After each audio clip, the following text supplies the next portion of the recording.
Good evening, guys and girls. We've got Keith. We've got Brian. We've got Harris. We got Tim. And we got who else? I hate you. You can't see me. We got who else with us? We got John Cena. We got Mike. I was fixing to boot him if he didn't say so. Yeah. You can hear me loud and clear. National Championship. What a game. Wow, Mike. I don't know how you did. Sounded pretty good. We had Miami and Indiana play the national championship 2 days ago. It ended 27-21.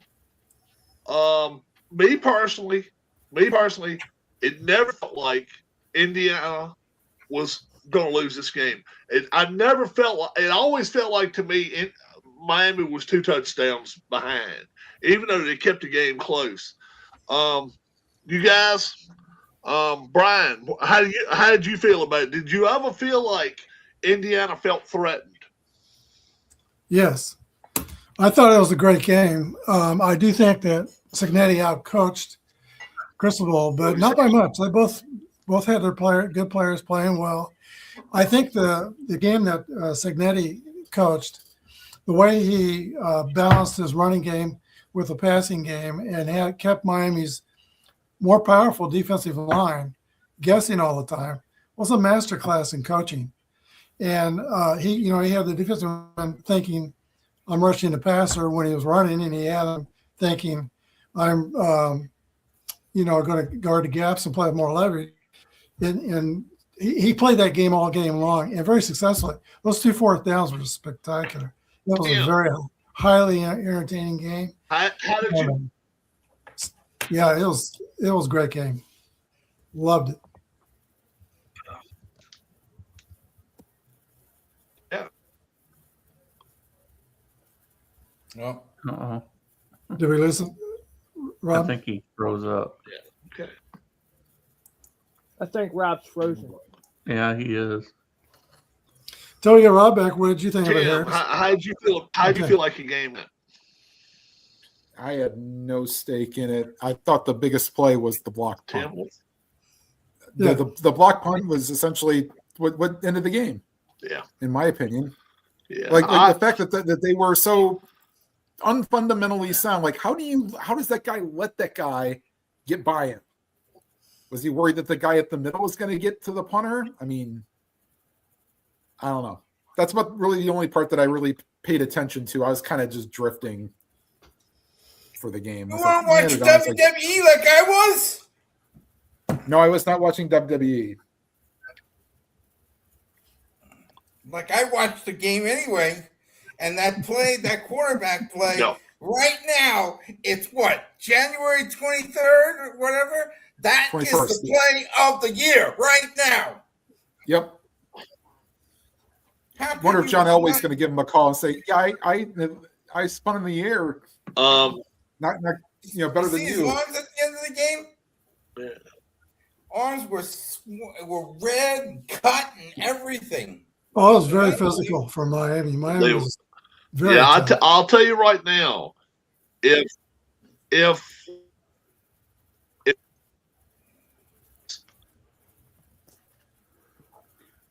Tom Brady has a chance to work with this kid in LA, I mean, he could be something. He really could. He could be a talent that we hadn't seen in a long, long time.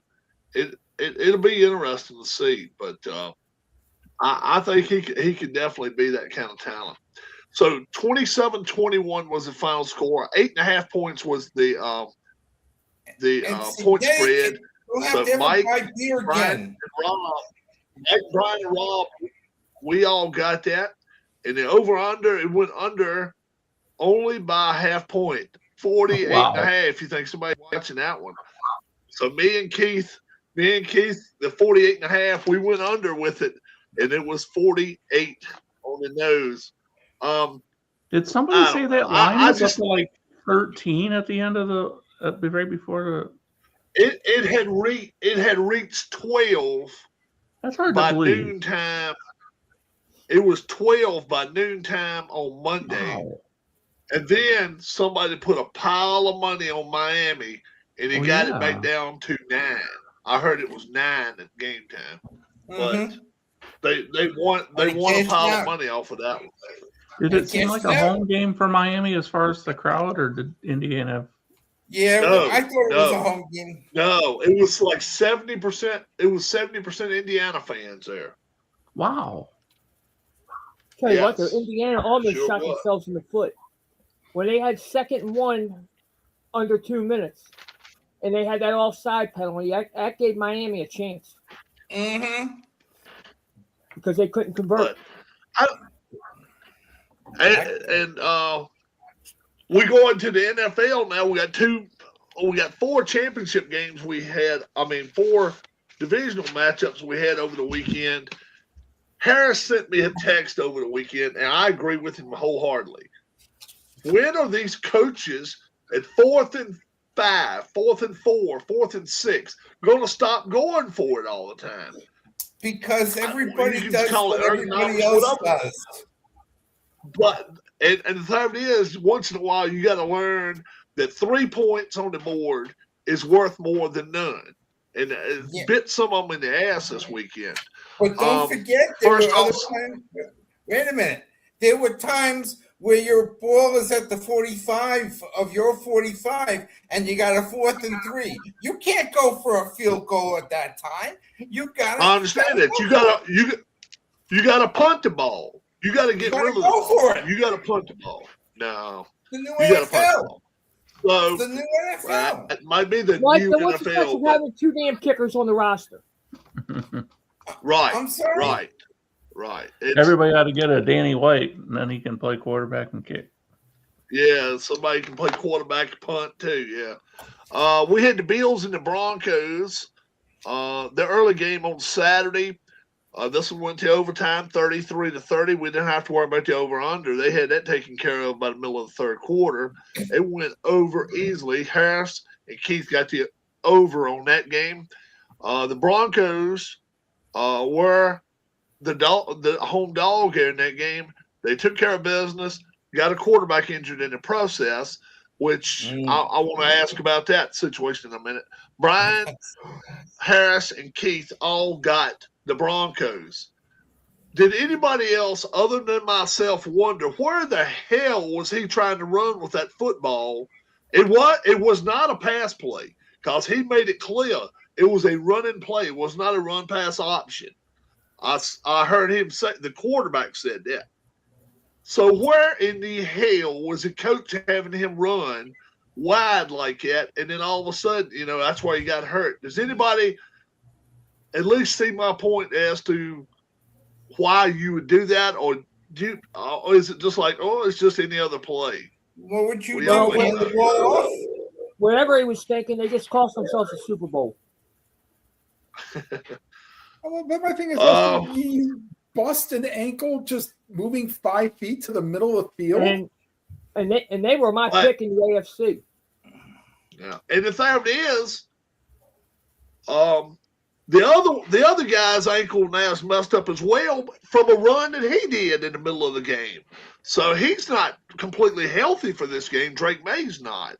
So it's going to be very, very interesting. The Saturday night game had, For the Patriots, who's their second string? Go ahead, Keith. The Patriots' backup quarterback is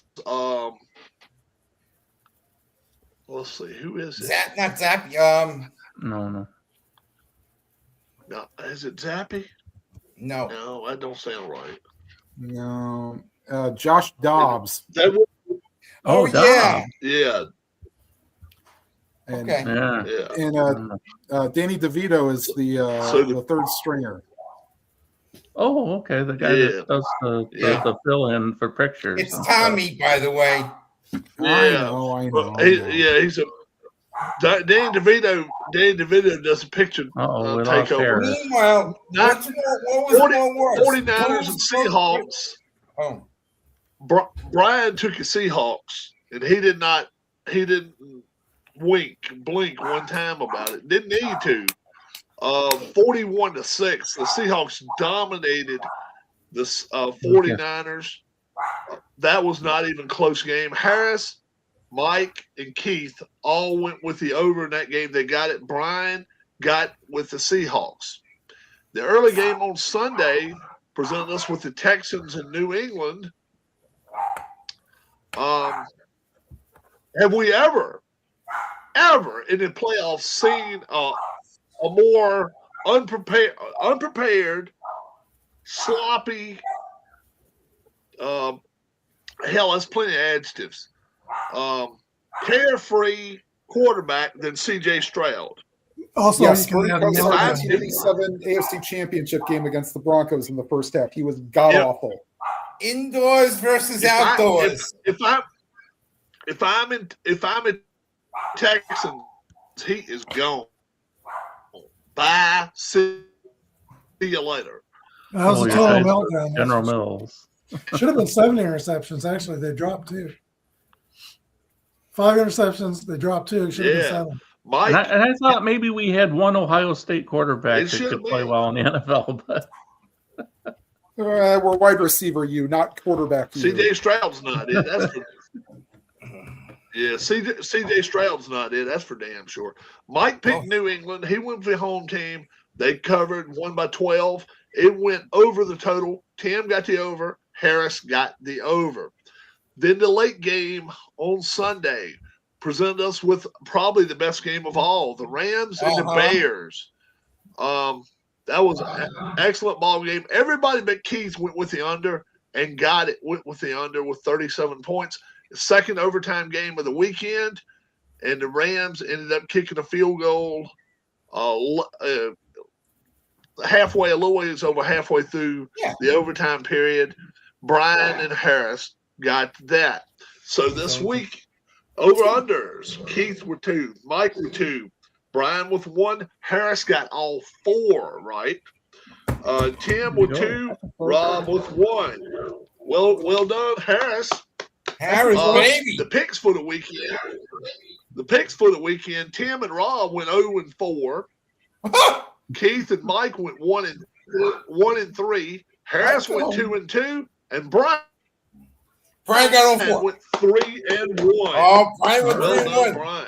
So I told you, Rob, though, before the weekend that I felt like New England was going to win that game. I picked Houston, and then afterwards I'm thinking, why? I just don't see it happening. Come on. I knew that was an easy one. So, Rob, on the straight ups, Tim and Keith are 7-3 for the playoffs. Mike and myself are 6-4. Oh. Harris is 5-5, and Rob is 4-6 straight up. Okay. 4-6 doesn't sound too good. The hot start went away very quickly. The Rams didn't cover for me. I felt pretty good about them, though. I really did. And we'll see what's going to happen now this weekend. We got a quarterback that's out in Bo Nix. Jared Stidham, otherwise known as Jason Statham. Wow, who's that? He go to school. Somebody on Fox Network called him Jason Statham and said somebody's time for the action or something. So we'll see. Where did Stidham go to school? He went to Auburn. Oh, did he go to Auburn? There before Bo Nix. Auburn. Harris's favorite school. Is that with you? He hosted Bo Nix when Bo Nix did his recruiting trip. Do what? Still in here with us. Yeah. All right. So we're going to start Brian. Brian ended up doing so well. We'll take some of his knowledge maybe with this one. The Patriots are 5.5-point favorites. They're going to play at Denver. Anybody got the weather for that game? See, now you're listening to me, aren't you? What's the weather? What's Sunday? Well, everyone in the 20s. Half the country probably won't get to watch it. All right. 40.5. 40 and a hook is all they're saying they like because of backup quarterback coming in there. Plus, you got a regular quarterback going against one of the best defenses out there. Brian, have at it, bud. Oh, you might not like what I'm going to have to say about this game here. We've been talking about Jarrett Stidham. It's been done before. Now, this is a new one. Kid's not been playing all year. Suddenly he has to play in the championship. That's new. But there are backups who have come in and taken their team to the championship. Pick me! Nick Foles in Philadelphia. Way back, Roger Staubach, who was backing up Craig Morton, did it for Dallas. Jeff Hostetler did it for the Giants. Yes! It has happened before. And it's not like Jarrett Stidham is replacing John Elway. He's replacing Bo Nix. And Bo Nix generally is kind of manages the game on offense. And that's what Jarrett Stidham's going to need to do here. Yes, they want to run the ball more, and New England's going to try to stop the run. But I'm looking at the two offensive lines, and I think Denver's is much better than New England's. In fact, Will Campbell is playing hurt, and he got slaughtered last week. I think he gave up 5 sacks. You know, if you saw the cut with Vrabel walking with him back in the tunnel when the game was over, he tried to put his hand around Will Campbell and try to encourage him and pick him up off the floor. And Campbell was just kind of in shock. He was not having it. He knew he played an awful game. And he looked like a kid who was pretty lost. Now he's got to play Nick Bonito. Oh, my goodness. So I don't know if Denver is overreaching by bringing back J.K. Dobbins early. They had said at one time he was out for the year, but now they've activated him. They're going to see if he can play. I don't know if that's going to happen. But, you know, back in the old days, the Chiefs had a coach. I talk about Hank Stram once in a while. And in situations like this is where he shined. He would close the practice. They used to practice at Swope Park in Kansas City, and they had like 8 or 10 feet walls, and you couldn't see in there. And he would devise a new offense.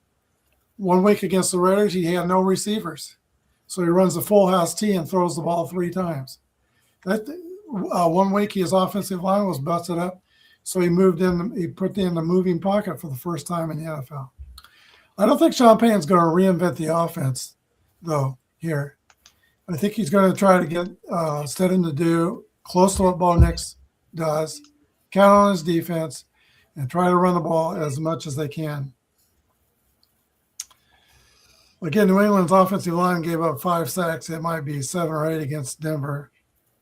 Yeah, and their secondary has allowed the 7th most passing yards in the NFL. And New England, on top of it, is 0-4 in the playoffs in Denver. I'm picking the upset here. I'm going to pick Denver. And I'm going with the under. All right. Tim. Yeah, I mean, the problem that I see is that they might have a good defense, but the Patriots have at least 2 above-average running backs with Stevenson and Henderson.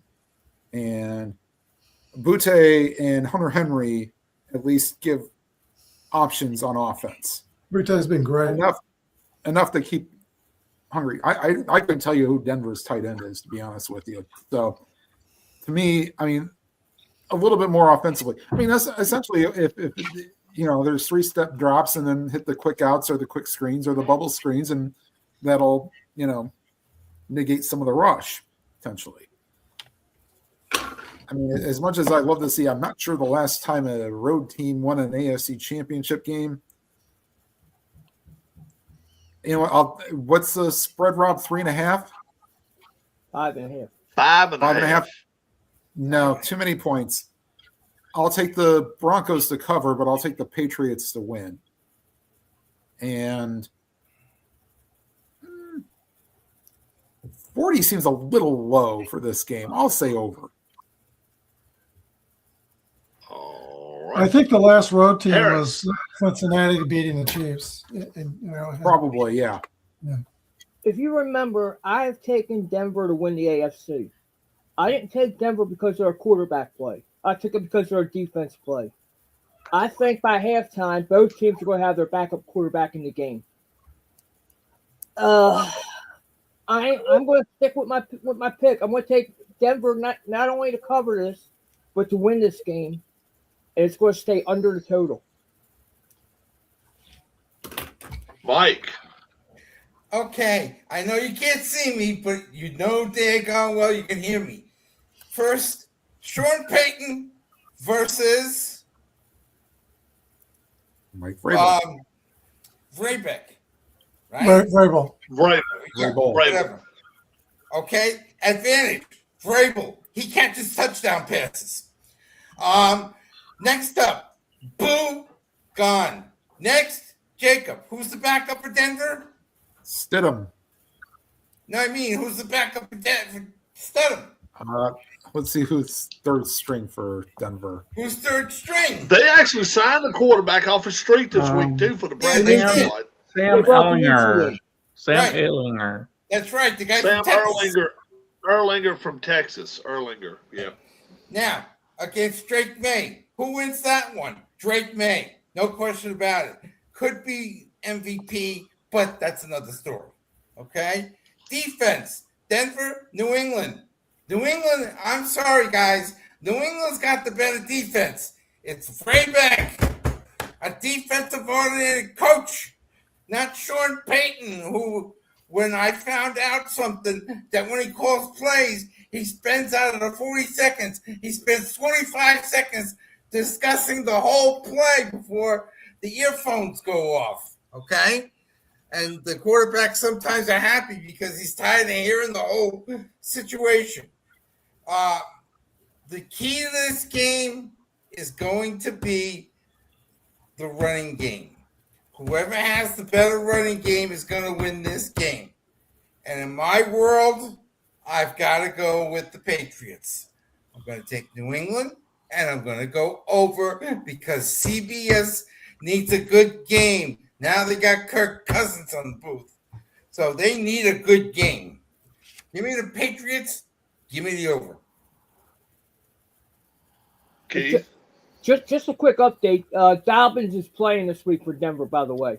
He is playing. Yeah. That's good to know. One thing I forgot to mention is Vrabel is really good at disguising defenses, and that's a problem Stidham's going to have. Recognizing the defenses out there.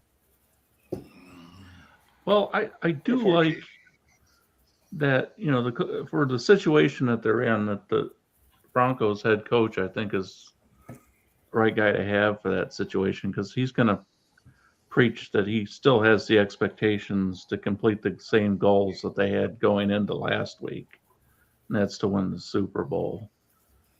So the team's going to be hearing that all week, and they're going to know they're going to have to perform to satisfy his expectations. That should instill some confidence in him as well, not thinking negatively all week. I think that installation of confidence will work well. I don't know that I would have picked Denver to win the game even if Nix was healthy. I think Vrabel's a good coach too. I do think Denver will keep it close. I think it'll be about the same game it would have been, just maybe a little less lower scoring. So I'll take the Patriots to win it, but I think it's going to be really tight, really close. So Denver's going to cover, and it's going to go under. Wow. I'm on an island. Right. Comes to me. Yes. No, you're not, Mike. No, you're not. Oh, I can come. Because I tell you what, we talk about an MVP candidate right here.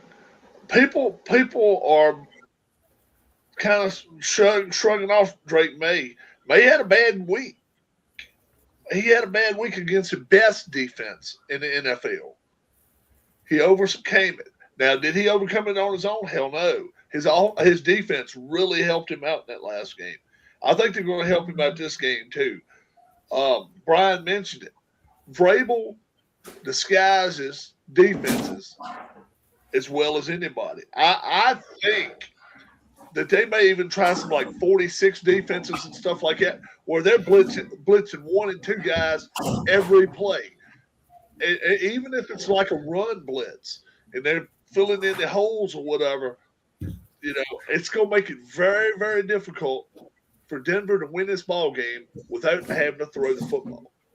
I just don't see Stidham going out here throwing for 300 yards. And I think it's going to take 250 anyway for him to win it.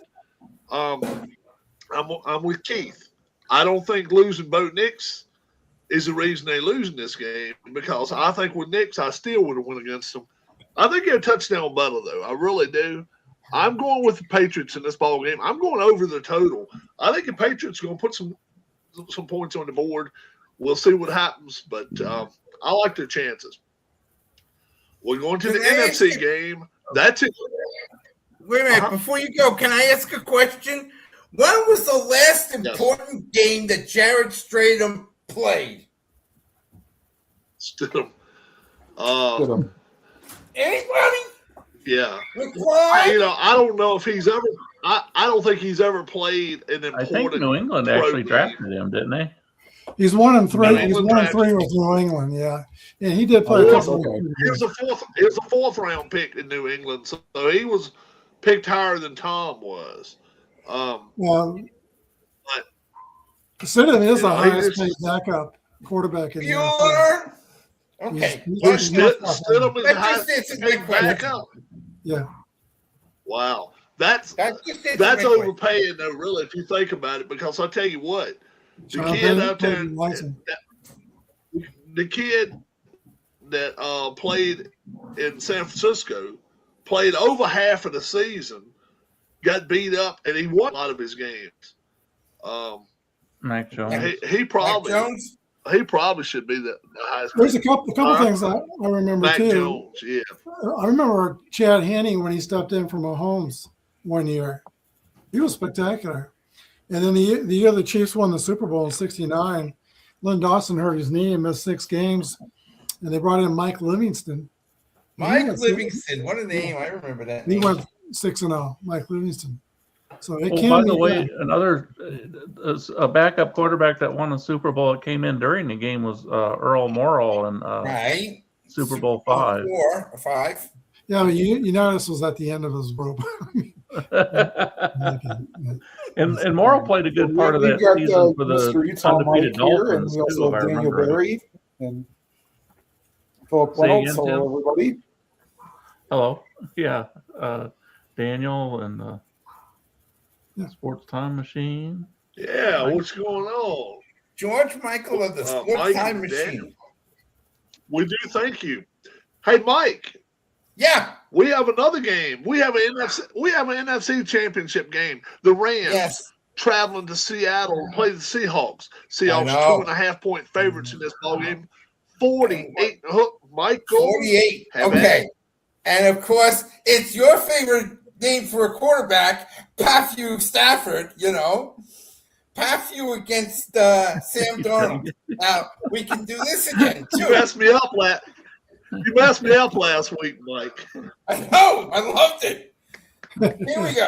Sean McVay, Super Bowl winner. Seattle's coach, first year, playoffs. I'll give him credit for that. Okay? Next up, Matthew. Matthew's won a Super Bowl, hasn't he? Yes. Sam Darnold, he played for the Jets. Need I say more? The only thing that the Rams got is the visiting crowd. But a lot of people from Los Angeles are going to freeze their butts off and go up to Seattle. And actually, Seattle is going to be warm up there, okay? But right now, the Seahawks got the defense. Matthew better be watching his hands. Remember last week he hurt his hand getting hit in the helmet during the game? I just hope whoever's the official and their crew, let them play like they were doing in the college game. They were letting the receivers do their thing. They were letting the defenders do their thing. There wasn't much interference going on. And meanwhile, I think that's going to be very important. Okay. So Seattle's running back is out injured. Doesn't make a difference anyway. The last thing I say, the experience factor. Sean McVay and Matthew Stafford are going to find a way, and they're going to win this game.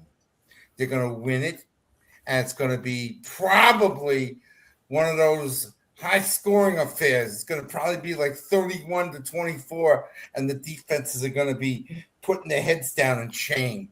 So give me the Rams. Give me the over. All right, let's go. And then it'll be East Coast and West Coast.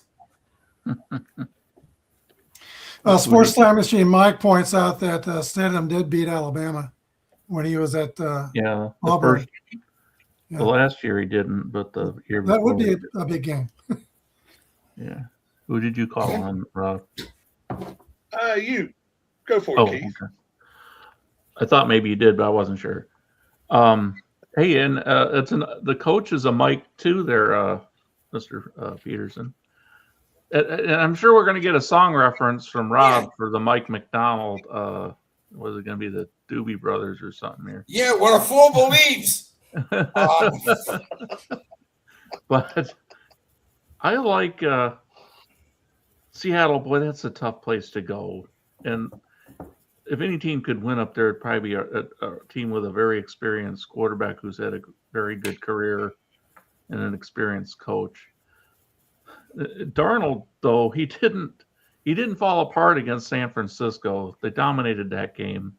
Played for the Jets. I think that they'll beat the Rams. I don't think it'll be a blowout, but I think they will beat them. They'll cover, and I'm going to go with the over as well because the Rams will score some points in this game. But it's going to be 30-something to 20-something. Just like I say. All right, let's go to Harris. I'm looking at something Mike said about the officials letting them play. I'm looking at the officials on this game. Trey Boger, field judge, Anthony Jeffries, side judge, Jody Monroe, back judge. Those three officials had the least amount of pass interference calls this season at their position. There you go. Now, here's the problem. If one of those three go down, the alternate at each position had the most pass interference calls at their position. Okay, so if these three don't go down, they're going to let them play. Okay, that being said, I took the Bears to win the NFC. They're gone. So I'm going to go with Seattle to win this game, Seattle to cover it, and this total is probably going to be over by halftime.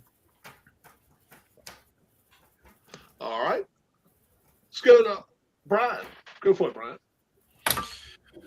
Okay. Well, they played twice already, and only 3 points separate the two teams.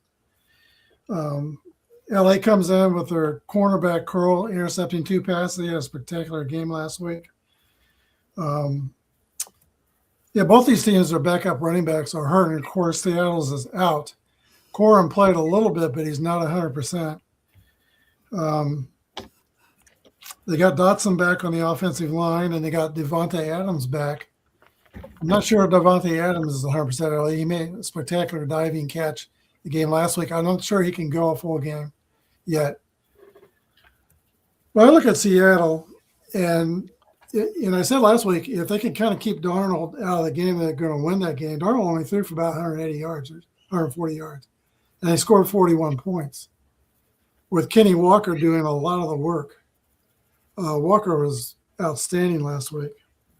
He's going to have to do it again this week. They're going to need him. But I'm looking at Seattle. They're huge. They're a big team. They're a violent team.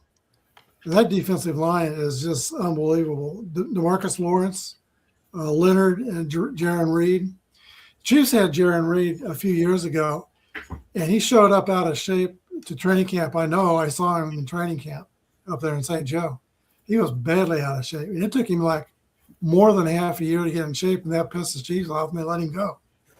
But then he went to Green Bay, and he learned his lesson. He showed up to training camps in shape and played like the Darren Reed we know. and he's playing at the top of his game right now.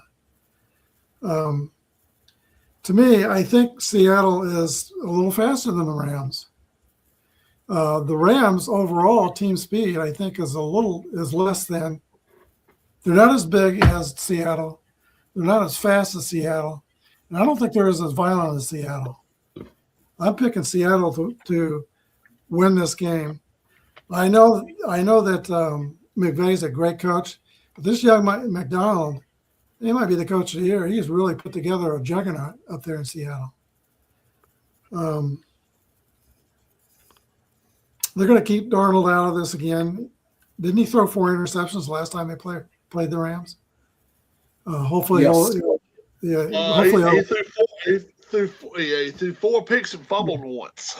Yeah, fumbled once. Yeah, so they're going to keep him out of this as much as they can. And I don't like his history in big games with the Vikings and with Seattle. And the Jets. But he didn't have a team of the Jets. He's got a team of Seattle. And this team is, I think, special. I'm picking Seattle too, right? And I'm picking Seattle. I'm picking the over.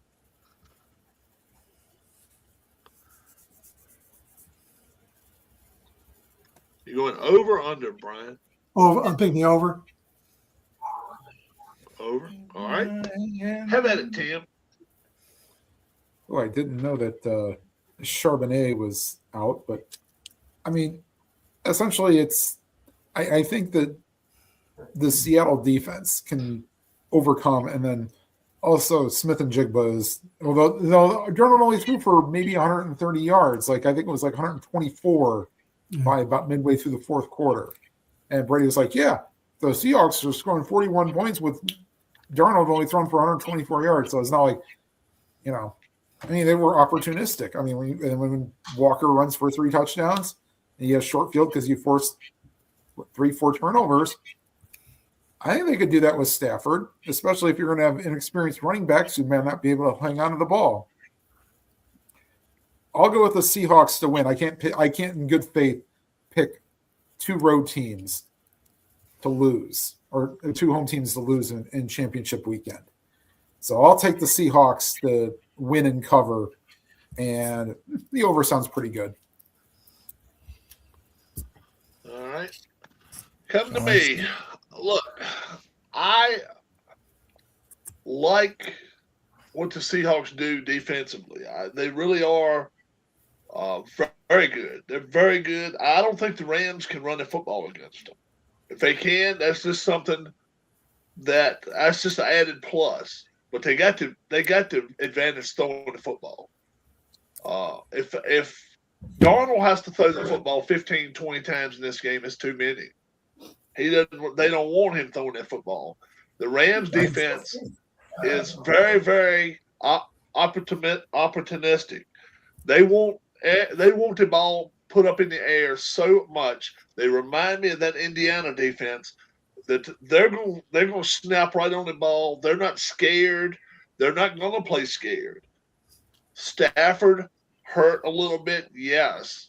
Injured, I don't know if it's come to the point where you would call him injured, but he's aching a little bit. But you just came out of playing in 0-degree weather in Chicago, and you lived through that. That right there proves to me that they are capable of going anywhere and playing. The better defense is Seattle, yeah, but the better offense is the Rams. If Seattle doesn't score a couple touchdowns defensively, they're going to lose this ball game. I think they're going to lose this ball game. I like the Rams straight up in this. I'm going under the total though. I don't see either team scoring 20 points in this game. I really don't. I think this is a game kind of like the Bears game. I don't see much difference there. And hell, the Bears ended up having a guy run backwards 20 yards and throw a damn Hail Mary wide open. And I just don't. That kind of season has not been. It's not normal for teams, but it's happened for them. this year. As far as for the Bears, it didn't really happen to the Seahawks. But I think the Rams verse and some of these other guys, they're gonna get to him. I don't know who's their backup quarterback. That might come into play before it's over. Seattle? Seahawks. That's Drew Lock, isn't it? Drew Lockey, that's right. It ain't Sam. Another ex-Jet.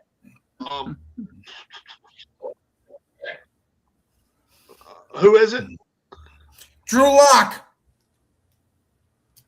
Oh, kid Drew from Lock. Iowa. Well, that's good. I thought it was Sam Howell. Okay, I thought it was Sam Howell. That's a step up. You went to the Vikings and then someone else. I like Sam Howell though. I always liked him. I always thought he should be starting somewhere. But I like Rams. I'm going under the total here. Wow. More than Drew Lock is Seattle's backup quarterback. We were just talking. Everybody was just talking about. Yeah. We were just talking about a little while ago about how physical that college football championship got. And they were totally off base when they said something about when that guy hit him. Now, he did hit him with the crown of the head, but he won't late with it.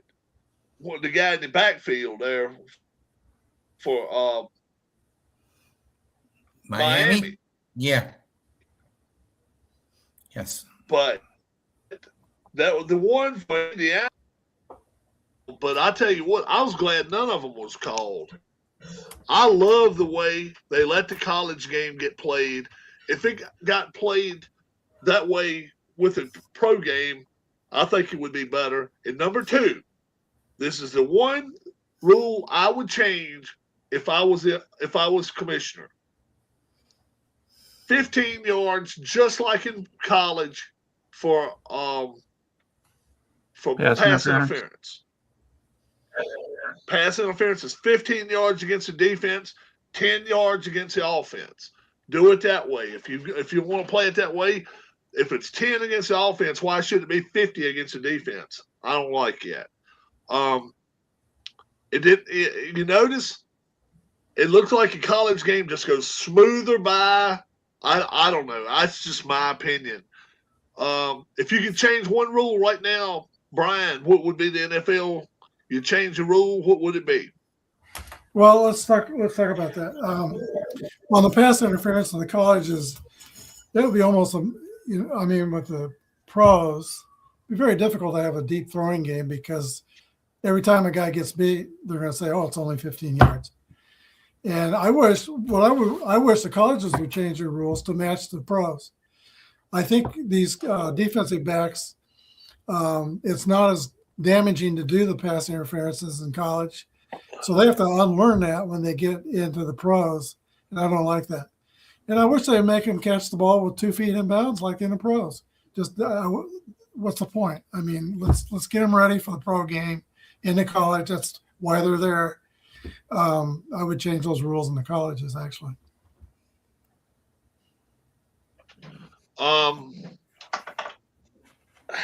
Let's see.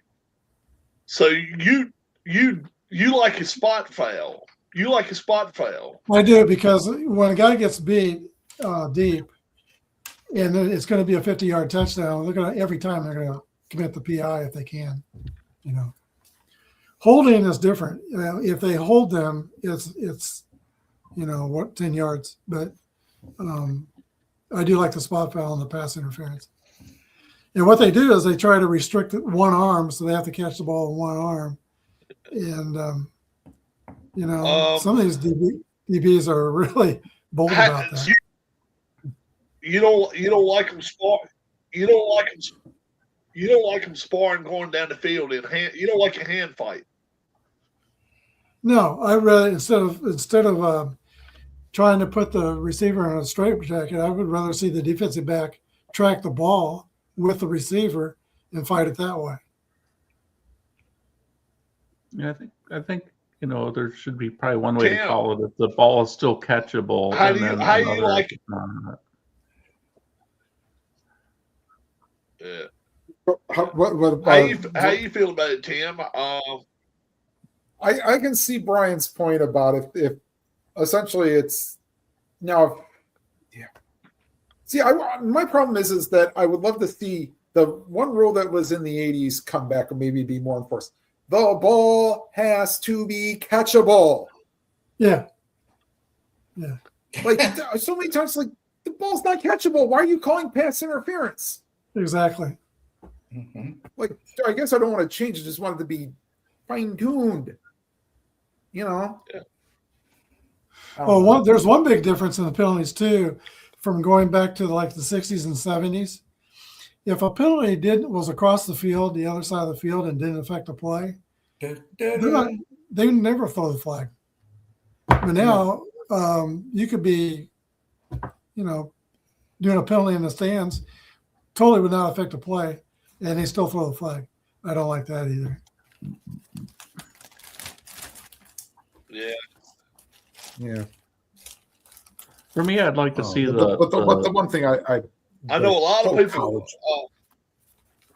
Go ahead, Tim. Just, it's not that I want to change a rule on the field. It's more off the field. Bring back where they have to sit out a year if they transfer, or you get one transfer. Any other transfer is you sit out a year. There should be no way these kids go to 4 schools in 4 years. Yeah. Come on now. Yeah. It's more about we're playing football instead of college. Right. Keith, how you feel about some of the rules, and what would you change or keep, or something you would do different? I wish they would outlaw the assisting the guy with the ball type of thing, where you the tush push, the tush push, or just all the stuff, even when it's not at the line of scrimmage and it's further down the field, and you got a bunch of people pushing the guy with the ball and a big old pile. I mean, guys are going to get hurt in that anyway, but it's not because of that. It's just I just don't like the idea of these assists. They did that in Pee-wee football, though. Well, that's Pee-wee football, but I just think at that level, the tush push can't be refereed. They can't see if somebody's leaving early in the middle of that scrum. And half the time, somebody's the only way they can do it's outlaw it. That's the only way they can do it. It's got to be really has to be outlawed. I will say this much: I give them credit. That college game the other night, that interception was an interception when he flipped over and got that ball from that guy too. Because they always talking about you have to make a move with the ball or whatever. He was going to the ground and he took that ball from him. I loved that they made that call. I agree. Buffalo, I don't think that's way. good. I think that's a right call. Anybody disagree with it? You ready for my thought? Everybody in Buffalo disagrees. Yeah, I like it. Buffalo disagrees. Ready for my thought? Well, I tell you, the thing is, Buffalo's crew had the flags in their pockets the first three quarters in 10 minutes. The last couple minutes, they started throwing flags left and right. I don't like that either. I'm like, if you go throw a damn flag, throw a flag, the same play was done in the first quarter, that's a penalty, throw it. Now, the one thing I do like is if they are in the end zone and it's 6, 8, 10 of them fighting for the ball like a what do you call it? A jump ball. Don't throw a flag in. I don't care if they grab them. I don't care if they grab them by the jersey and yank them down. That's a fight for the ball. That's all that like is. A Hail Mary thing. That's a last-ditch effort. Yeah, Hail Mary shit. It's just last-ditch effort. The flag stays in the pocket then. I agree with that one. If they're not face masking or something obvious, but I mean, if they pull in jerseys, because the offense is inviting the contact at that point. At the end of that Buffalo game, when they had that late flurry of flags, Lori and I started anticipating Tom Grossi. Flag. And then Lori was like, flag, flag, flag. That's about how that went. Go ahead, Mike. Speaking of flags, was anybody else surprised that the Bills fired their coach? Anybody else surprised about that? First of all, that play by Boo costed McDermott his job. I hate to say it, but it did.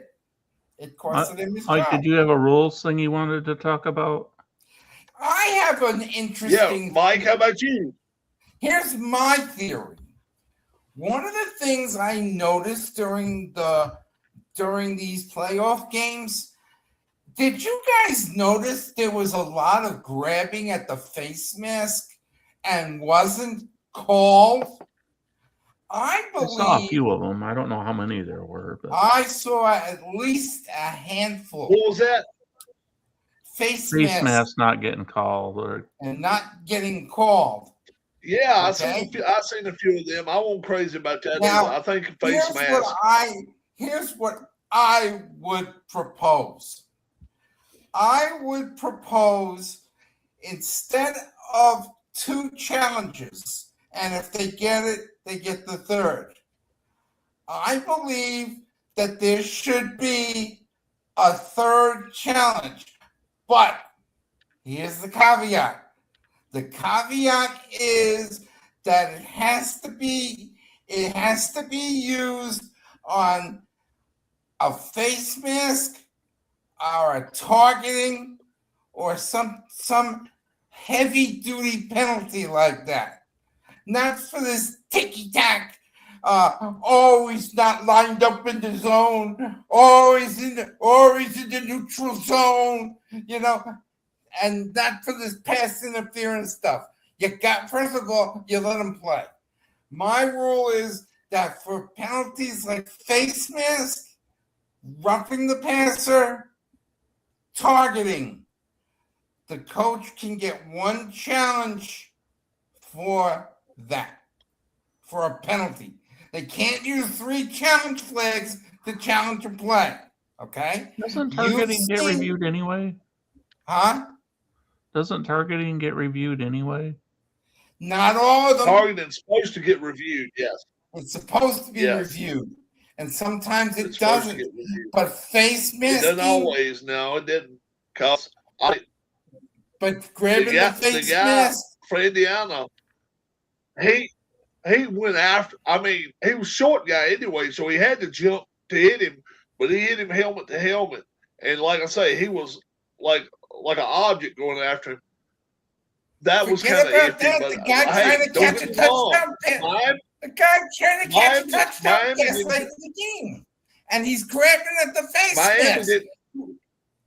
Miami didn't come in there. Get the ball anyway. With the they didn't bring a church social with them either. They come in there and hit the other guys. So yeah. I like it that way. One other thing I would change. I hate it that defensive guys can't jump over the line of scrimmage and come back. If they make it back and they don't snap the ball, they can. I don't think it should be a penalty. If the offensive lineman moves, they stop it now. If an offensive lineman does what? Yeah, that's kind of a defensive lineman jumps and an offensive lineman moves, they're going to call it on the defensive player. Yeah, that's what it's evolved to. So I don't see really changing that. Yeah. Sports Time Machine Mike, he looks like he's not happy. Yeah, I hate that. I like it. Yeah. I liked it when the defense could jump over the line of scrimmage. If they didn't touch nobody, get their ass back. And even if they snapped it or whatever, if they weren't crossing the line of scrimmage, I don't think it should have been called. The other thing about linemen, they point fingers. They point their fingers, and the guy's over, and he gets back without touching anybody. And the offensive line is pointing fingers. The quarterback's pointing fingers, and then the whistle gets blown. Screws the whole play up. The new onside kick is if once the ball crosses that line halfway between where the kicking team lines up and the other team lines up, then it's a free ball or something. You could kick a squibber up the middle, and once it gets across that line. The other thing you got to think about the encroachment rule. On the encroachment rule, back in the day, they used to flinch to make the offensive line move. You flinch, it's now they have to stop that. And then they go to calling like a middle linebacker doing like snap counts. Oh, I never understood that too. When the offensive linemen are moving around and they're turning around and they're pointing and they're looking at that, when does that point come where they have to set and stay still? Is there a certain what you just said? A full second. They have to be a full second. They can do it. Okay. So once they all get down in their 3-point and they're not supposed to have an arm in the air, and they're not supposed. Even if they're on a 2-point stance, they're not supposed to have arms in the air, and they're not supposed to be looking backwards. Yeah, that's not enforced half the time. That's a flag. That's a flag, but it's not. No, it's not. But I mean, they're supposed to be at 1 second looking forward. They do that. As I watched the whole game one time. The Eagles guard was raising. Brian, hey, this year at the North Carolina's state finals or state semifinals, is a playoff game anyway. The kids on the winning team, the coach had taught them, hoop, hoop, hoop, sitting they're on the defensive line doing this shit. And they've done it 3 times. They did it 3 times, and the son said it was this guy done it. And wow, he must have been wrong because one of the guys on the team was deaf and couldn't speak, and he was opening his mouth, and one of the other guys was saying stuff. So when he did do it, the coach for the winning team come out there and said, doing this stuff to the guy, and the official said, whoa, what are you doing? He said, oh, he doesn't talk. They penalized the offense for blaming him, the guy doing it 10 yards. Now, I don't know how the hell you can do that, but if you don't mind, they said during the play.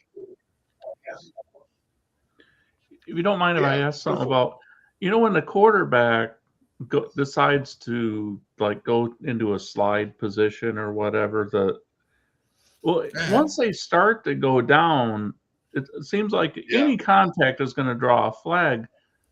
But I mean, are they always allowing the quarterback to get that extra free yard or two before they actually get to the ground? Because it's supposed to be marked where the ball is when they start their slide. Actually, where they start the slide, right? At the beginning of the slide is when they're supposed to be down, Keith.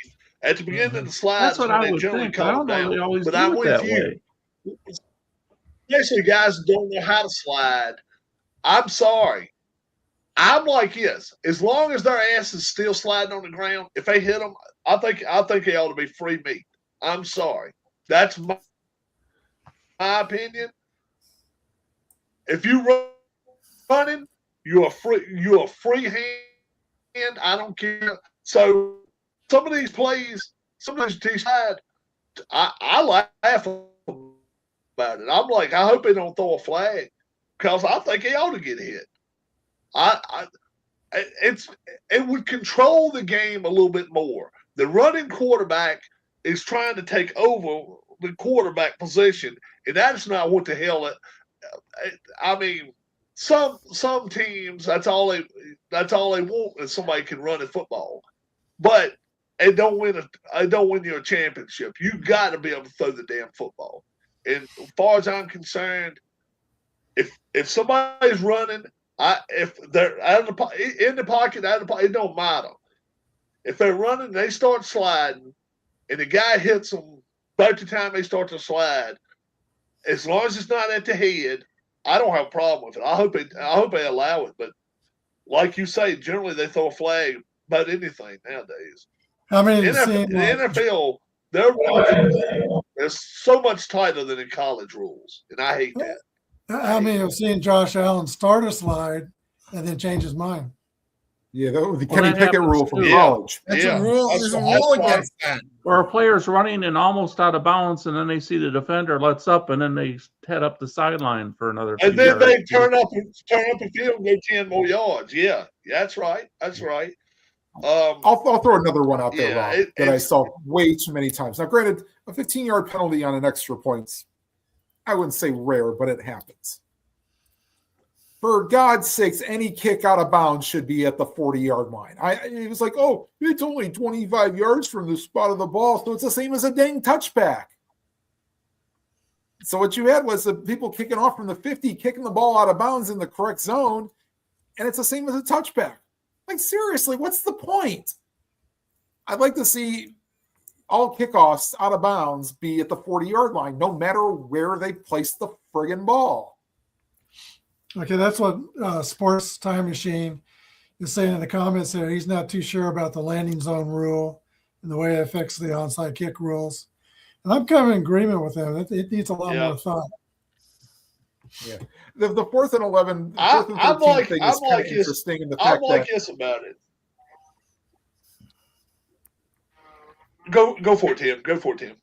It's rather interesting because, I mean, the offense is going to try to force a pass interference or something where they can get a first down by penalty too much, I think. So I don't think that rule can stand in the NFL in lieu of the onside kick. How about this? What if they did this? You got your defenders out there in line, just like the other teams got their guys coming to tackle you. If that ball touches between the 20 and the goal line, I don't care if it's bounced 8 times before it gets out. Should that be a legal kickoff? I'm saying all it has to do is one time within that 20-yard parameter, touch the field right there. Even if they drive the ball straight down the field or whatever against a high wind or whatever, but I would like it to be legal. That if you want to kick a ball 6 feet high and it bounces 6 times going down the field, and then the last bounce is at the 16-yard line going in, that should be good. I think it should be legal. Yeah. How would y'all like that if they made that legal? Well, and then the other thing is I love when they did the old school, the guy in the front wasn't looking and you just bang it right off of him. Mm-hmm. Yeah. If you can't field the ball, you give it, at least you're giving the kicking team a chance right there. How do you feel about that, Brian? If it lands in the zone, I still like the old kickoff rule, and I still like watching the college. I do too. Oh, I do too. And then I do too. If they thought they're kicking the ball in the end zone too much, just move the ball back 5 yards. If too many kicks in the end zone, move the ball back. I like this. Yeah. Now I like it where they take it at 25. That's what I like. If it goes out of bounds, you get it to 40. But 20 or 25-yard line is fine with me. I don't think you need 30, 35. No in between, nothing. If you down in the end zone, it should be the 20 or 25. It should not be, no fallout in that. The 35 and 40 is too short a field. They got to the point now, 3 plays. Yeah, 65 yards, yeah. You're in scoring position already. Yeah, play that. You should hell, if you're the Jacksonville Jaguars, you're at the 40. Hell, you ain't got to give it 10 yards, and the guy's in field goal range already. Yeah. I mean, it's crazy. Yeah. Guys, when I was in high school, when I was in high school one time on a kickoff, my school, Bishop Miege, was playing Rockhurst, which was both teams were powers in Kansas City. And there was only one score in the game. It was the opening kickoff. The kickoff went to the 5-yard line, and our receiver thought it was going to bounce out of bounds. It bounced the other way, and they recovered at the 10-yard line. They scored from the 10-yard line. That was the only score in the game. Wow. You don't see stuff like that. So he didn't play it or touch it either one then. No, he thought it was going to go out of bounds. And so Rutgers recovered it, and they drove it in from 10 yards. That was the only score in the game. Wow. So, Rob, how would you score the overtime rules in college? Would 10 be an outstanding and 1 sucks? 3. They should play it just like the pros. Yeah, except this. I think in college, or I don't like it where both teams get to touch the ball. I'm like this about it. You're going to always kick off if that's the case. I mean, what the hell? I'm like this. Touchdown ends a game. And sorry. Sometimes you've had 60 minutes to try to settle this game, and you couldn't do it then, and then a coin toss, and the guy runs it back 95 yards. If that's the case, end of game. Bye. Shake hands and go home. Dave Williams rule. I got to have both teams touch.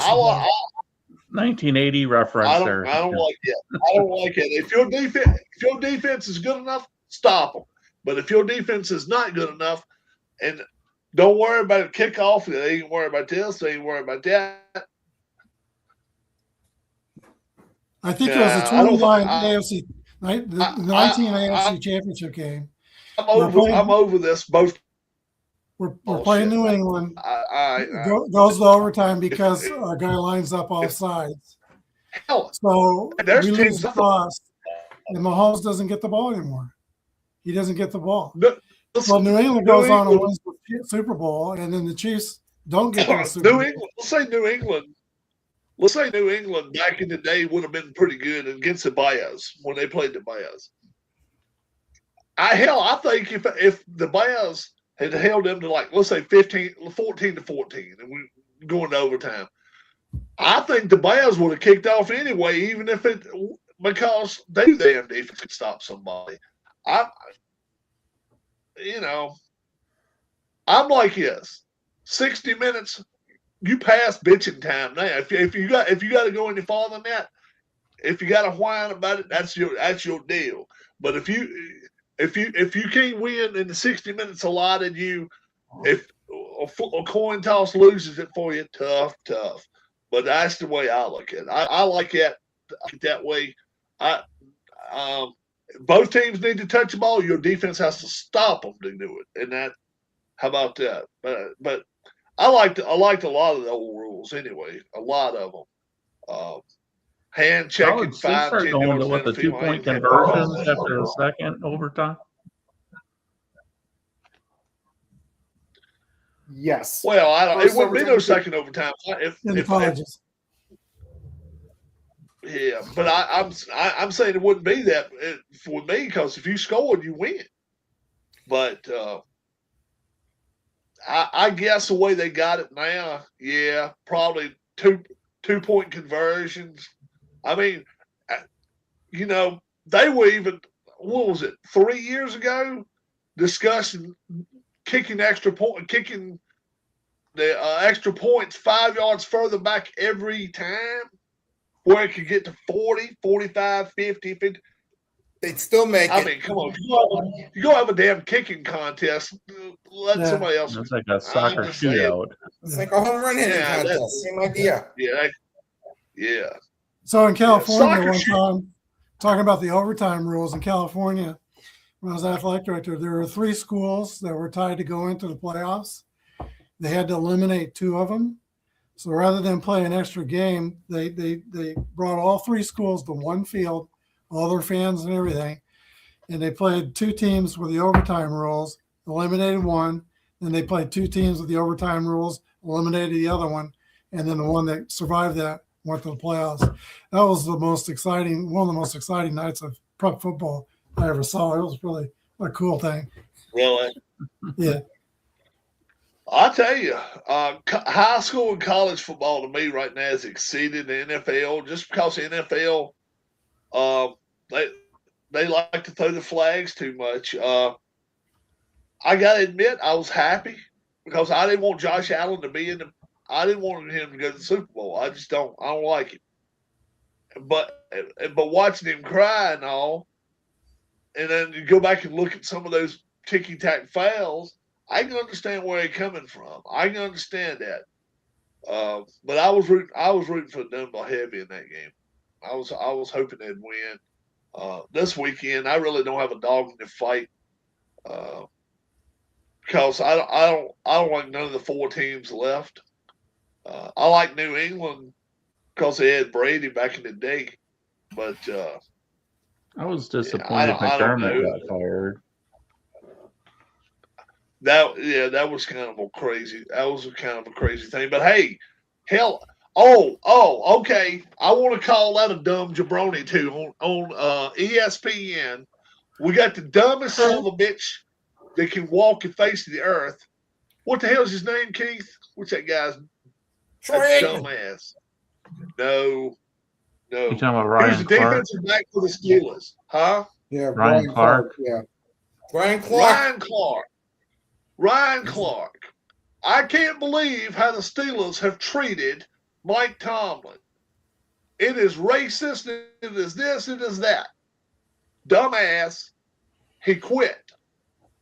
You want to know? You don't want to know the proof? If Tomlin goes somewhere else, they got to give compensation to the Steelers for him. That's and right. He is saying, "Oh, it was racist." I'm like, what the hell is this dumbass thinking? How much he Tomlin has left on his clearly contract? quit. Tomlin clearly quit. He still had years on his contract left, and now if he goes somewhere else and coaches, they have to give up compensation of some sort. That's the only thing Ryan Clark knows what to say, though. I mean, you know where he'll be next year? He'll be on television. Guys, I got to take off. I have a meeting I have to go to. I'm going to take off too as well. You all have a great night, guys. We were here with you an hour and 12 minutes. And Rob, once again, second week in a row, you're not taking a home team. You're just defiantly taking road teams. Remember, curfew. Mike too. Y'all have a wonderful evening. That's right. All right, guys. Hang around if y'all want.